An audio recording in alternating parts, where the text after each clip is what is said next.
Okay, welcome everyone. It is September the 8th, 2023, and we're into part 4 of the umbilical chakra. And so let's just jump right in.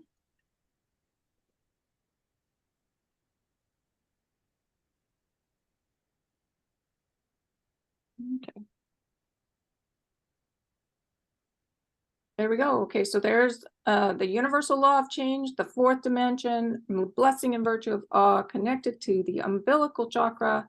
And we're going to be just jumping right in. Archangel Yophael is we'll be explaining some more about awe for us, but we'll start with a little of just a review of the umbilical, which is connected to our belly button, the color of amber, maple syrup, corn syrup, molasses, golden brown. So just think of this chakra as it being a place of flow. This is our center for elimination of addictions, the elimination of all pain. So all addictions, regardless to what or about what, are addictions to pain. And this came actually from Sanat Kumara. This was a short meditation that Sanat Kumara did for all the chakras actually, but this is the one for the umbilical. And this is a place where we release this pain, this lack, this limitation, release it to the mother, to the father, to your guides, to the all. It is one of our centers for change. And this is where we begin to allow our physical, our idea to truly be in the flow.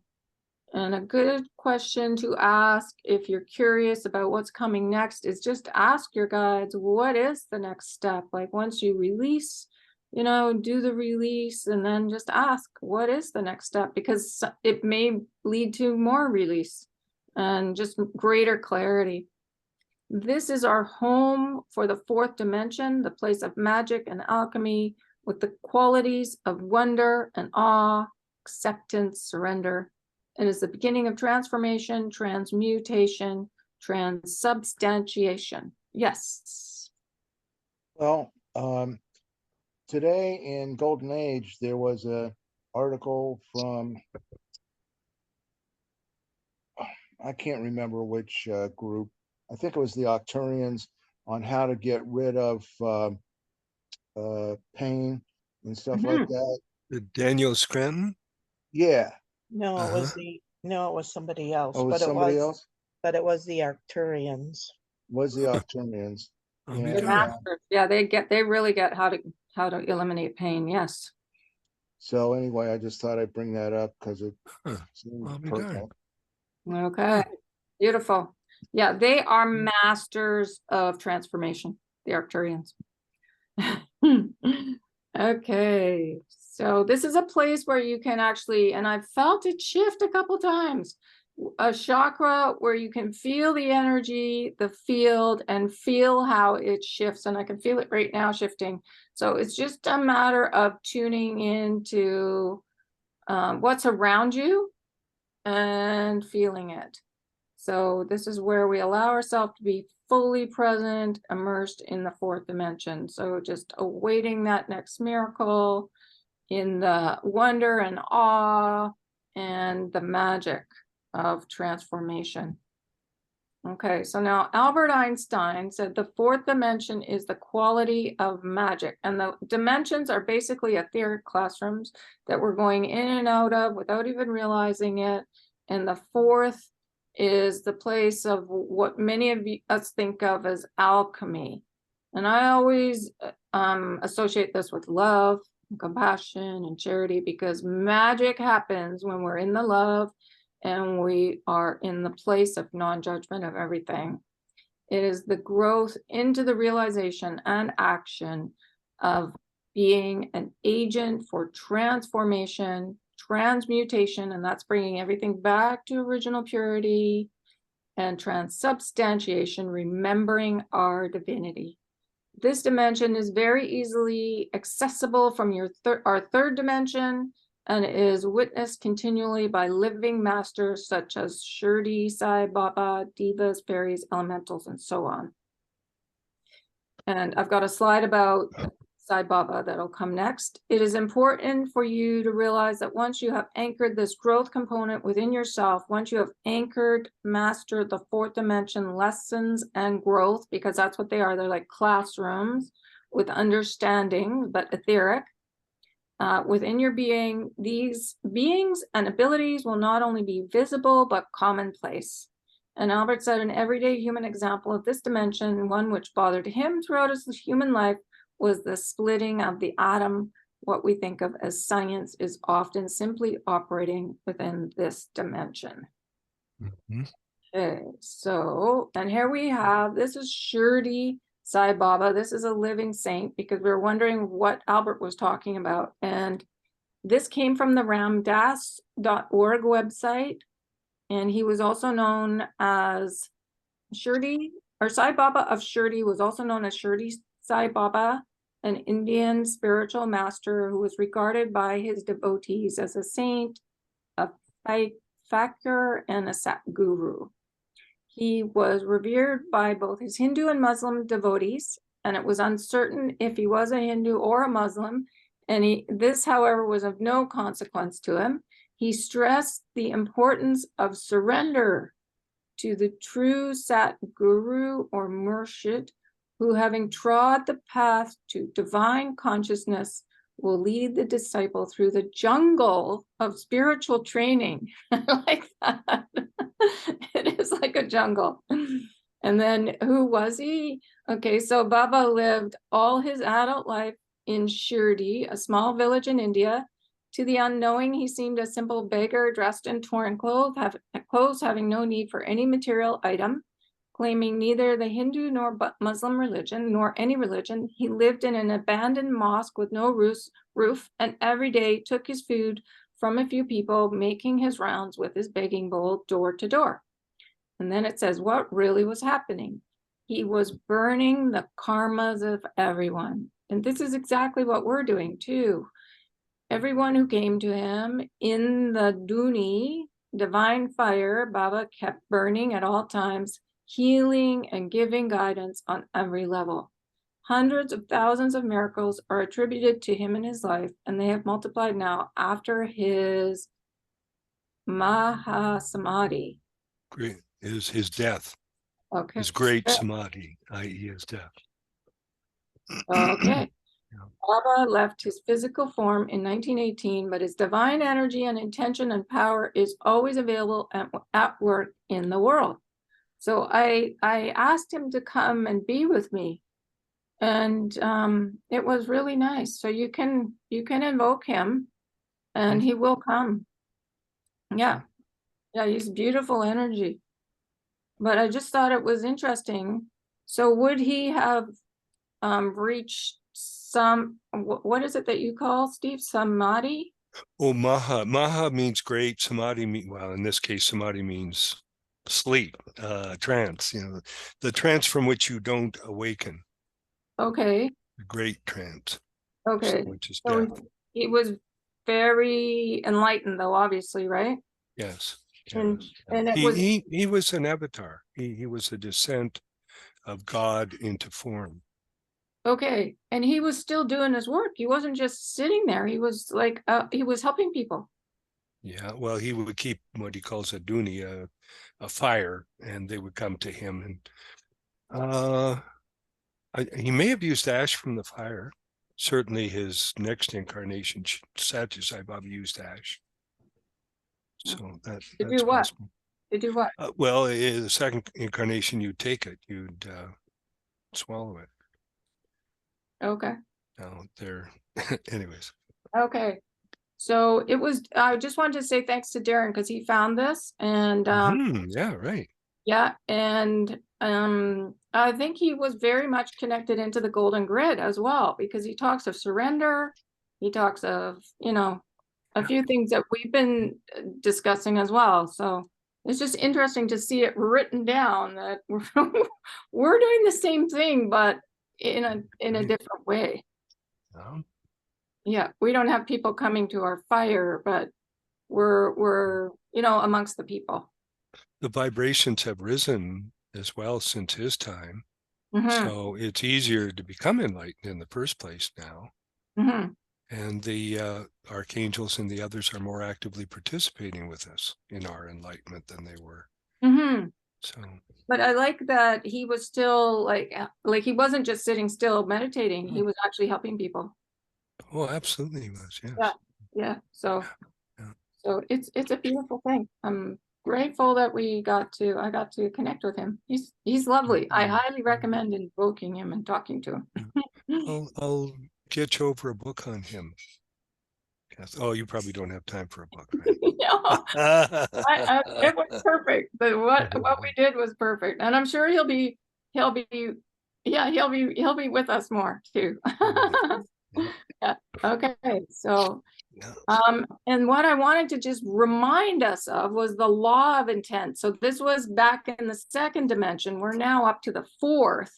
But when we send the energy to heal, so this is us, when we do our sending, a broken body, a broken heart, a shattered nation, just the remembrance that the recipient can reject the energy. We're not in complete control. We are a contributor, not a controller. There is a divine plan of unfoldment. Every person, whether it is an individual in hospital, an individual who is a head of state, an individual who believes themselves in dire straits, they are all in a situation where they are in desperate need to receive. But if their hearts in that moment say no, then that is accepted. It is the free will. But I just wanted to remind us the energy that we send, the energy of love and healing, is never wasted. That is one of the new rules of the law of intent. If our intent is to send healing energy, then what happens? It goes to others, plural, who are praying for the healing. So they receive the answer to the prayer, to the plea they have sent out. And when we think of the sun, the energy of the sun, the rays of the sun are going out and healing others. And the sun is still standing in the doorway of that individual that we have sent to. And then combined, our son, SK's son, Gabrielle's son, Michael's son, the mother's son, and eventually the power is so strong it breaks down and melts that wall. So don't think because we do not see immediate effects that it is not having an effect or immediate results. It is. So just know, like, us doing that sending of the energy for the healing of everything, it's, we're doing what we're meant to do. So, yes, Steve. I'd just like to point at one thing here. He says the rays of the sun are going out and healing others, and the sun is still standing at the doorway, blah, blah, blah, blah. It's the same with love. We talk about universal love. Oh, I've got to have universal love. My love is the wrong kind of love. I need universal love. But all love is universal. The minute we send it out, it is exactly the same as this. It goes out universally, and the good part of it goes to the person concerned, but the rest of it goes wherever. Yeah. So I just wanted to point that out, that's what they're saying about healing is the same with love. That's exactly it. And the way Archangel Raphael said, there's no difference between creation and healing. This is the same thing too. Yeah. We're Love creating healing, but healing is creation. Creation is healing, and the sun is a metaphor for the father energy as well. And it's in the air. We're breathing it. Along with the mother energy, the moisture. So, I mean, the combination of all of this, we have to come to balance. There's no ifs, ands, or buts. Yes. And the more we do it in a kind of an uplifted way, the faster it happens, I feel like not attaching to the old systems, just being able to laugh about them. It all happens faster. Water go past it. I don't understand it. Okay. So here we go. So this is me invoking Shirdi Sai Baba and Archangel Yophael and his Yofi dust and awe, and coming into the heart of non-judgment, just understanding karmic dispensation. There is no judgment of any of the actions and lifetimes that we have had on this planet and off planet. and of charity, just being able to be generous and share. And you can literally feel the field shift of this fourth dimension as we allow ourselves to be fully present, immersed in the fourth dimension. And just know that all these addictions that we have can just diminish in the energy of the fourth dimension, and love, and I don't know, of invoking these masters to help us, and archangels. Asking for help. Invoking is basically asking for help, which sometimes we don't like doing. Yeah, and then that's our mastery, basically understanding what the colors represent, you know, the forgiveness, the compassion, the charity, the sharing of gratitude, the sun energy, the, you know, the gratitude embedded within the sun energy. Yeah, and then once we kind of have an overview of this whole system that the Council of Love has put together, you know, it's it creates this field of love and peace and joy. Golden grid, surrender. It's just such a beautiful system that they've designed for us, which I think is like kindergarten in the higher realms. We're in kindergarten. That's okay. Okay, and then I want to bring this up again, because if you have any curious behavior patterns that, you know, repeat or struggle with sugar addiction, basically we're craving love. I mean, that's it. I mean, that's all. It's just the sweetness of life. And just to know our early caregivers, our parents were struggling with issues, and they didn't recognize what we were feeling like, and we feel traumatized by early life situations.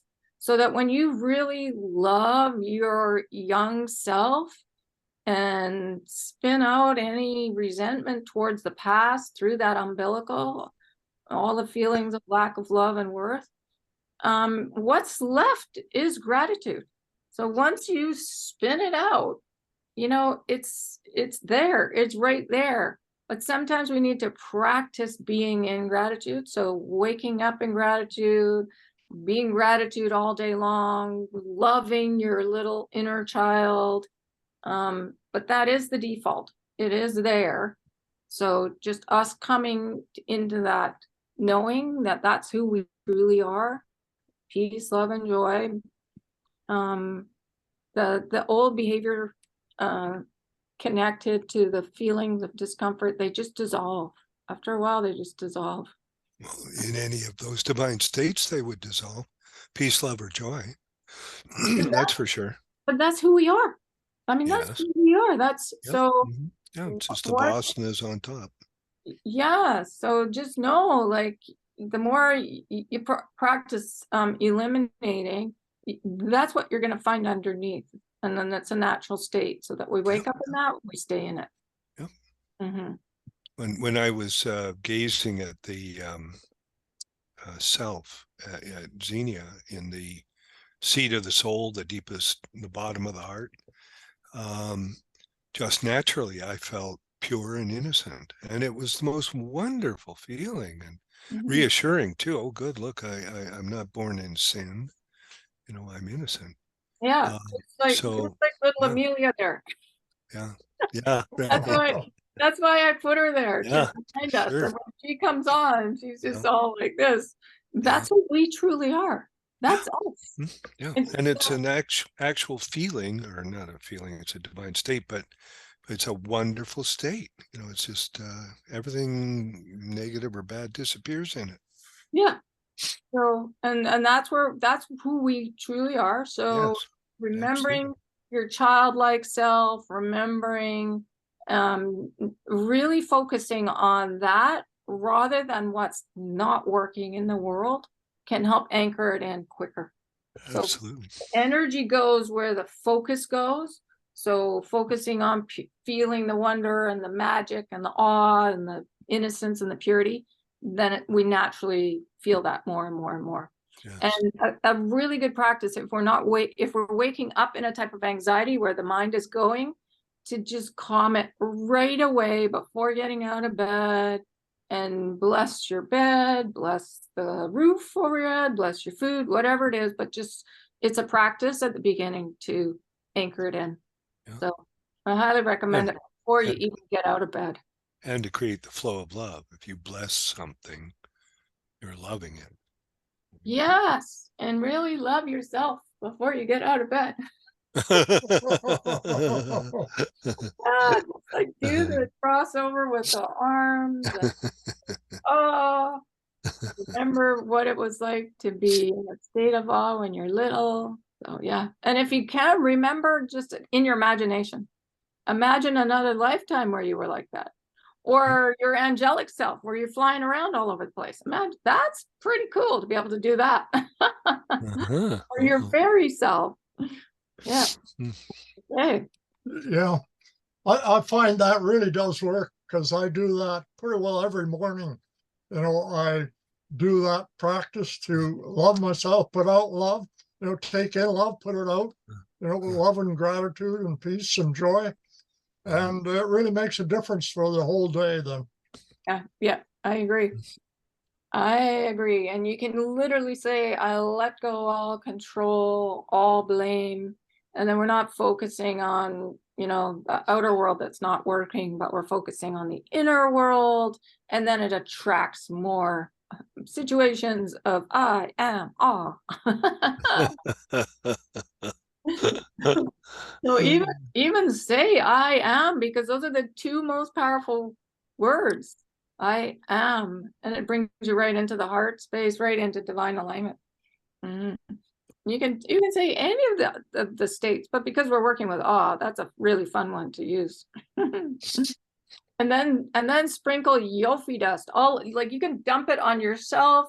You can dump it on any situation that, you know, is disturbing to you, or, you know, beings that are struggling. It's a great thing. It's a fun thing to do, the Yofi dust. Okay, so now on to Archangel Yophael. When you need to be reminded, oh dear, I forgot to set the timer. Hang on. What time? Can some see? 7:25. 7:25 now. Okay, so we've done 25 minutes. Okay. Yeah, so 20 So we've minutes. got another 35. No, 20 minutes. Another Well, 20. depending. Another 20. Okay, that makes sense. That's good. Depending. Okay, there we go. Okay. So when you need to be reminded of this journey of joy, and I put of awe to lighten up, he says, turn to me, I have your back, therefore you are free to play, to do as you desire, because your heart is accurate. It does not lie to you. It does not mislead you. So trust and love fully. There is never any point in loving half-heartedly. That is not love. So you bring the totality of your being to everything you do. And if it looks a little dull, use my Yofi dust and use it liberally. Sparkle up the planet and let the beauty, which is all about harmony, be seen. Take time each day, my beloved friends, to cherish yourselves and to see how awesome and how innocent you truly are. And he says, go in peace. And then Susie says, beautiful. Thank you, Yofi. I'm wondering what it will take for people to realize this truth and remember who we are. I'm feeling really wonderful, and I've been meditating every day and allowing and inviting and being available. And I also see a lot of people around in the world that are very unaware still. And I find myself wondering, what is it going to take for people to open up and remember and realize? Michael said there's no day laborers on the planet, meaning every single one of us has the potential, but there are so many that are still unaware and not remembering what needs to happen. And Archangel Yophael says there are a number of things that would assist in this transition. And like some, I am also a practical archangel. One of the things that occurs, and not simply among light workers, but certainly amongst those who take themselves far too seriously, is there is this sense of self-importance that is born of ego, and it is false ego. It is a false grid. Oh yes, Darren. Yeah, it's interesting. I just saw in the Golden Age that Susie wrote an article relating to that when she talks about her son. So I think it might be interesting to refer to that. Her son? I believe it was her son, yeah. Her daughter? He has a daughter. or maybe it was a daughter. I don't know. I thought it was Yeah. son, but maybe you're right. It Huh. was a guest post, I think. Oh, the one about the reader wrote in. That was Yeah. yesterday. Oh, that was a good one. Boy, that was, Yeah, it was excellent. that was quite something. Okay, we'll Hmm? go have a look for that one. Yeah. I'll post it, I'll repost it when I put the recording up. Huh. Okay. Okay, good. And then we go, oh, where am I here?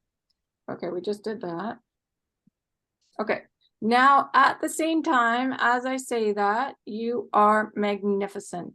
What you do when, okay, now he's talking a bit about Sirius here. So he's imagining us going to the planet Sirius. When you get to Sirius, when you think you are too important to play, to laugh, to take light breaks, is you put yourself in prison.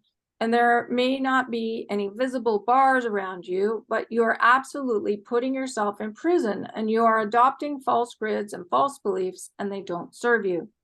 Now, of course, you may sprinkle, you may take an entire bag and simply dump it over someone's head who is in this kind of place. Sirius, as a planet, is a planet of play. It is a portal. Think of it as your equal would be a hub for the airplanes, so that there are many who pass through Sirius. The dolphins, the whales, the dogs, the wolves, all immigrated through Sirius, and it is a place of play. So even the word, my point is, even the word serious has the wrong connotation. And it is the sense of lack of self-worth when people take themselves too seriously. Now, I'm not suggesting that there is not important work that is taking place upon the planet, and you see it in the intensity of many, but how do you relieve that? You don't relieve it by becoming more serious. You don't do it by saying, well, let me take on a little more burden so that I may feel a little more weighed down. No, you do it by reverting back to the acceptance and the knowing and the welcoming that there's an entire universe out there of which you are a part that you don't know about, and that isn't bad news. It is good news that there is always, even for us, more to discover, more to play with, more to understand, more to assist the mother with. Yes, Darren. Oh, I forgot to take my hand down. No problem. Okay, and then he goes on and he says, how many times do you hear people say, I am so bored with my job? How can this be? How can this be on the heels of my beloved brother Michael, who says there are no day laborers on the planet? What is happening is you are thinking and you are creating mundane lives, mundane jobs, mundane routines that do not give you the golden joy that is your birthright. And without that sense of awe and joy, you can't create. So what is the solution? It is literally understanding that you know what you need to know, and there is more to come. That is exciting. That is what makes the journey worthwhile.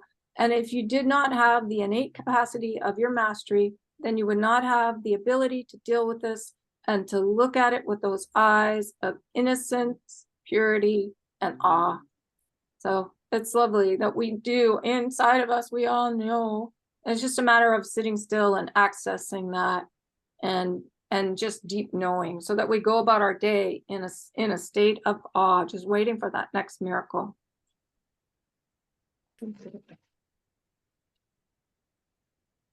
Okay. So then he goes on and he says, so often we hear from all of you, tell us what is going to happen. What is the next event? What day and time will it occur?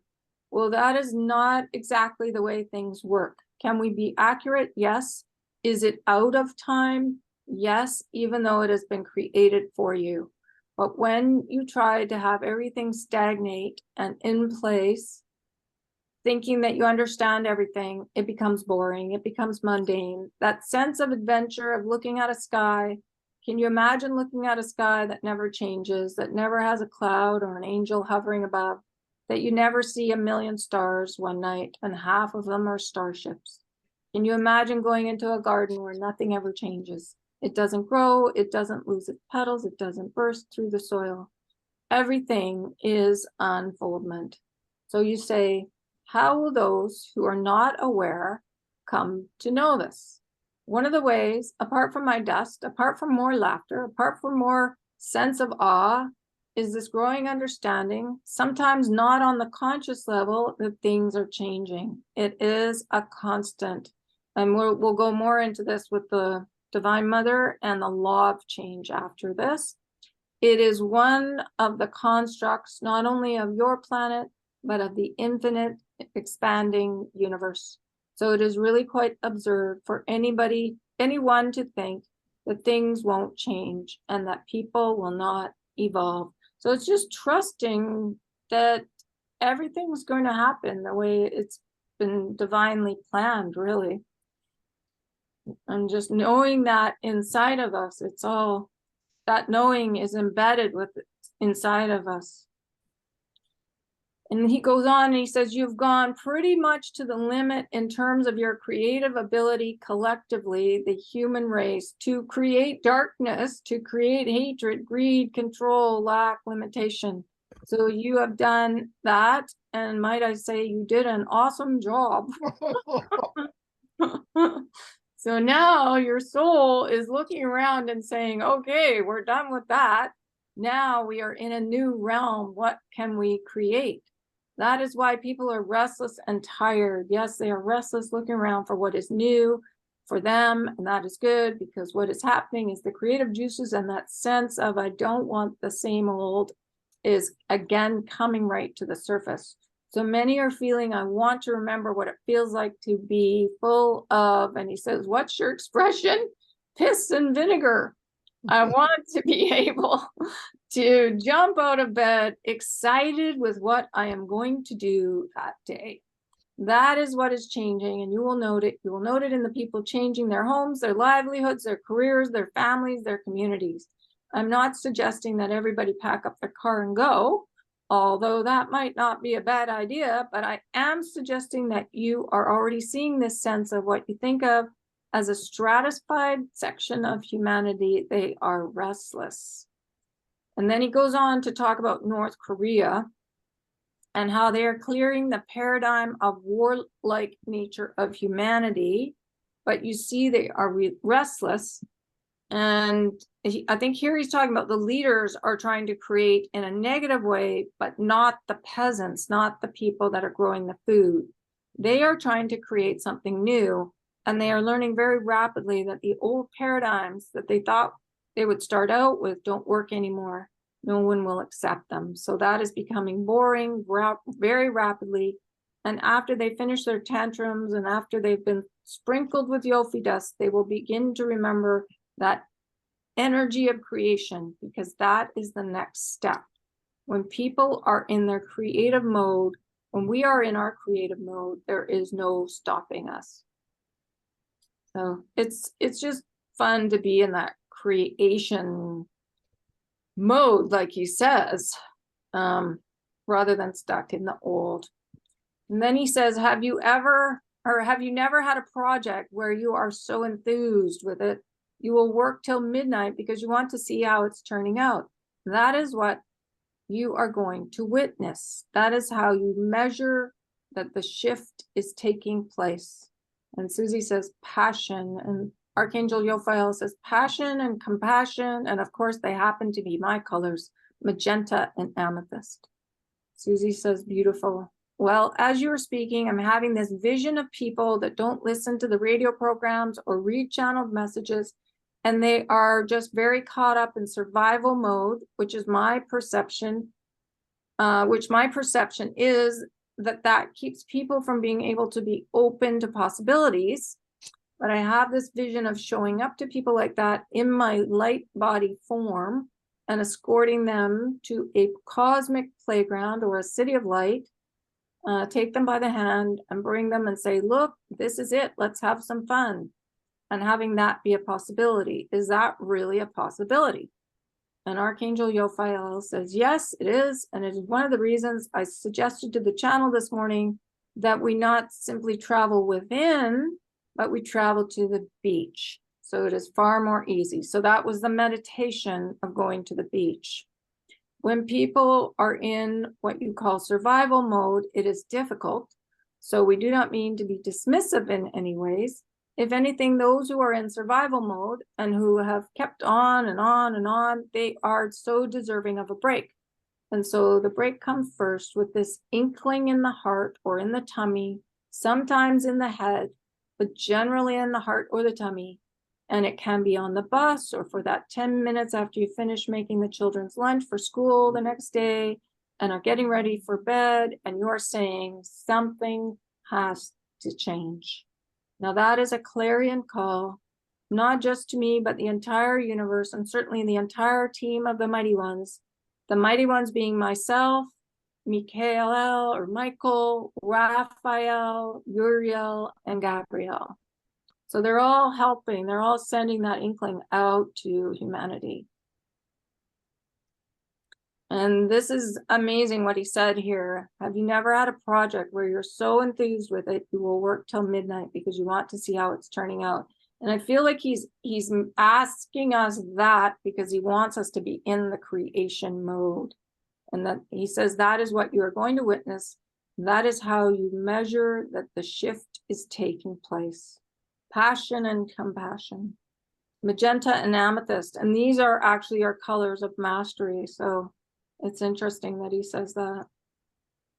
Okay, that inkling something has to change is the best news that we can hear, because it is the beginning, not of looking outside, but within. Because the next question is always, what can I do? What you can do literally is unlimited. When we say that you've brought and integrated and grounded the fullness of your soul design in your body, in your field for this lifetime, it means that you brought all your unique and awesome talents and abilities to this lifetime. You left nothing behind, which is in and of itself unusual, and it is part of the shift process. There are many lifetimes when you will say, I will not bring my artistic talent because I want to know what it feels like to be the observer of art rather than the creator of art. I will not bring my humility because I want to learn the lessons of humility. Or I will bring the compassion, but not the passion, and I will live as a monk.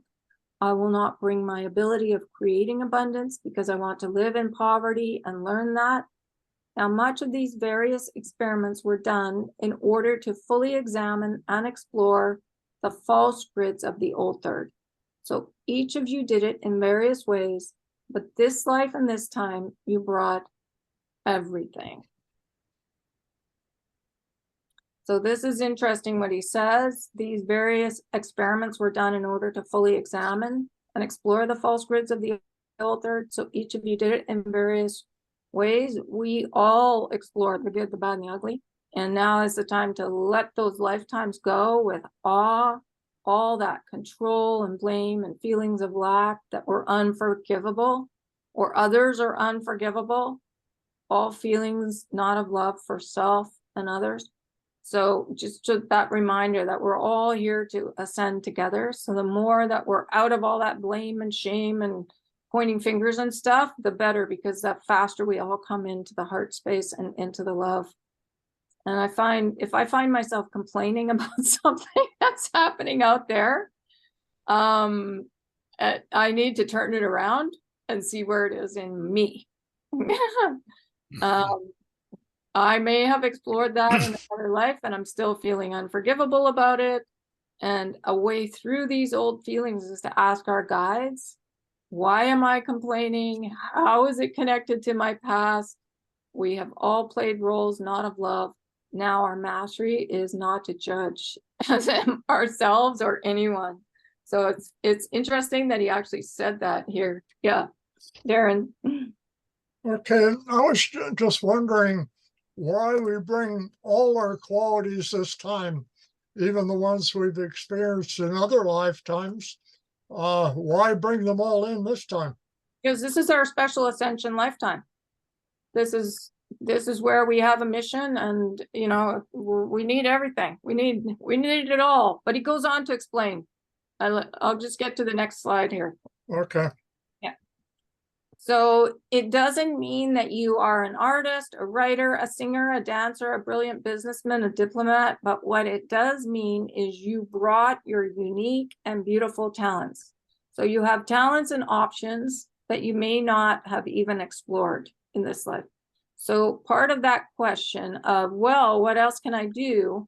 I'm stuck on the hamster wheel, on the treadmill, doing what I've been doing for years and years. And he says, turn off the switch. Come and sit with me or visit with Suzanne and her light body and look at yourself, open your heart to receive more information about who you are. And you say, how do I do that? And he says to focus on the pink diamond flame in the center of your heart, because that is the wholeness of your divinity. And it is a wonderful, sparkly pink. And he recommends buying a phony $5, $2 ring, but bright pink and sparkly, and wear it and allow the beauty of who you are and the options of what you designed for yourself in concert with us to open and to flow. So he's just, okay, so he's recommending we focus on the pink in the tri-flame, that pink. So that's our divinity, remembering our divinity. It's pink diamond, it's a flame. And then he says, okay, then I go back, and then this is our mastery, basically. Okay, I thought he had more to say there, but maybe not. So, and the question you had, Darren, was why bring it for this lifetime? Because it is an ascension lifetime. So I think when he says we brought everything, he's talking about our understanding of how things work in the higher realms. Everything being love, everything being balance, everything being our field, understanding these higher concepts, so that when we walk amongst the people, even if we're not speaking, our field is doing the talking. I think everything doesn't necessarily mean, like he says here, just a certain talent, but actually how things work in the higher realms. Yep, Steve.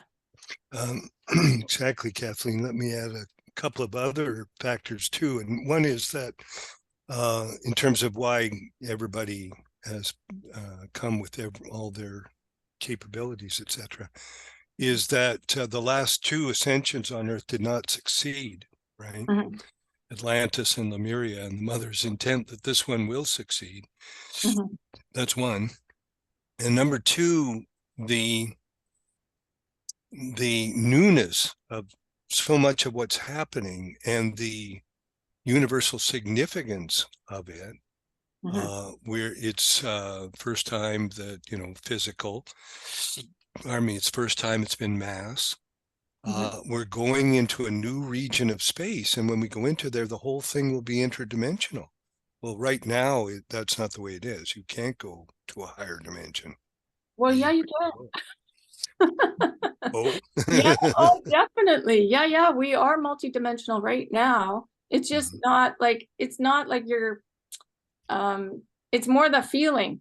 It's just the knowing that we're evolving. And we're going into these classrooms all the time, in and out, without even realizing it. Yeah. So we are evolving. I mean, if you think the difference between 10 years ago and now, oh boy, yeah. That's what I mean. We are multidimensional without even realizing it. Yeah.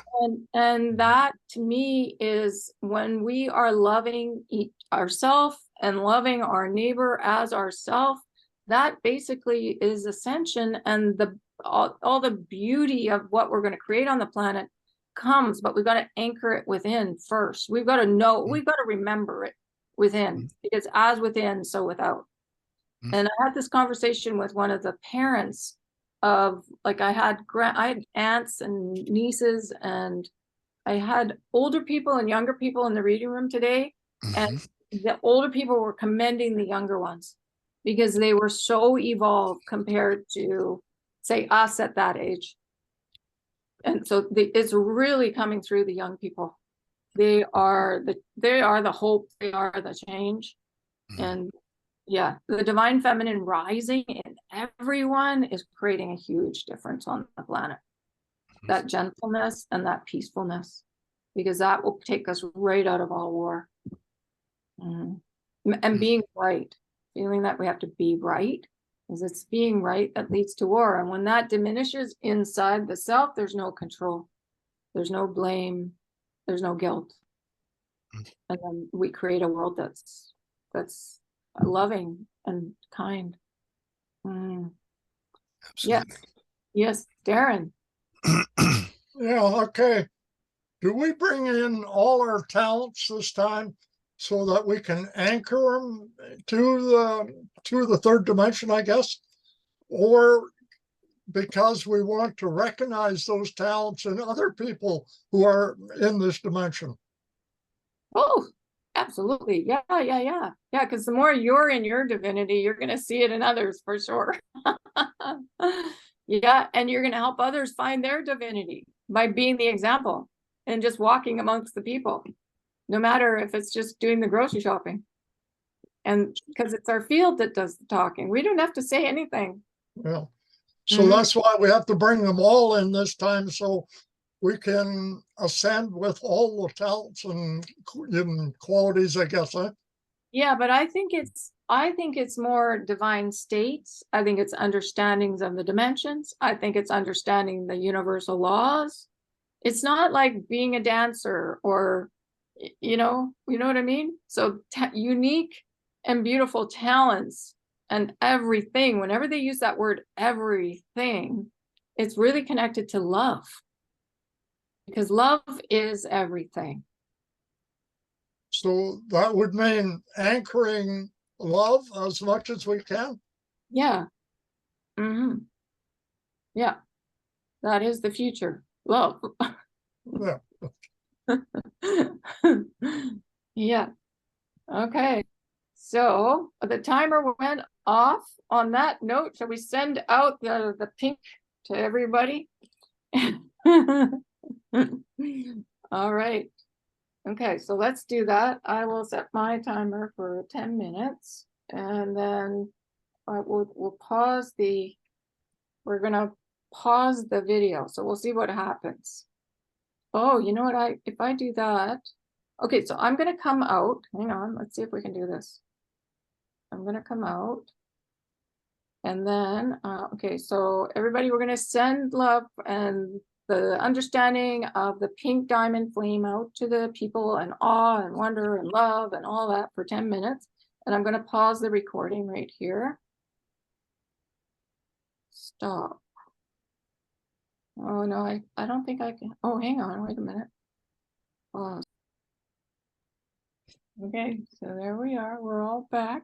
That was good. That was 10 minutes. That was pretty intense, actually. Did anybody feel anything, or did it just feel really nice? Wonderful meditation. I sank right into a very quiet place and Awesome. I enjoyed it very much. Good. Mm-hmm. Yeah, I felt a lot of energy this time. It really was very powerful. Yeah. I had a lot of work being done on me. Mm-hmm. Yeah. What was it like for you, Ken? Oh, I think it was about animals having fun. Yay. And for some reason, there was a cockatoo, and he had been repeating something that someone else had said, and he's saying, "Oh, get over yourself." Yes. That's it. That's it. That's exactly it. Well, Okay, good. Yeah, because when we're all divine, when we all remember that everyone's divine, we are over ourselves. That's good. And same for you, Lillian, too. Did you like that? It was okay. Mm-hmm. Good. All right. Okay. Well, any other comments or anything about that section? No. Okay. So we have a little bit more of awe to continue with next Wednesday, and then we'll be on to the law of change. And I'll do a bit of a review, just, so we kind of, and if anything else, any of the other laws come up or blessings, I'll just add them in. So we kind of keep remembering everything that we've learned.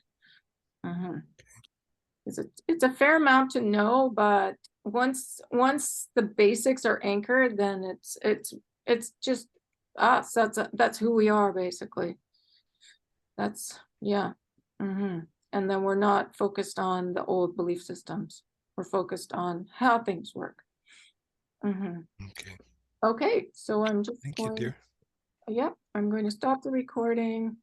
Thank you, everybody, for coming and watching. Yay. Okay. Yeah. Bye. See you Monday. See you Monday.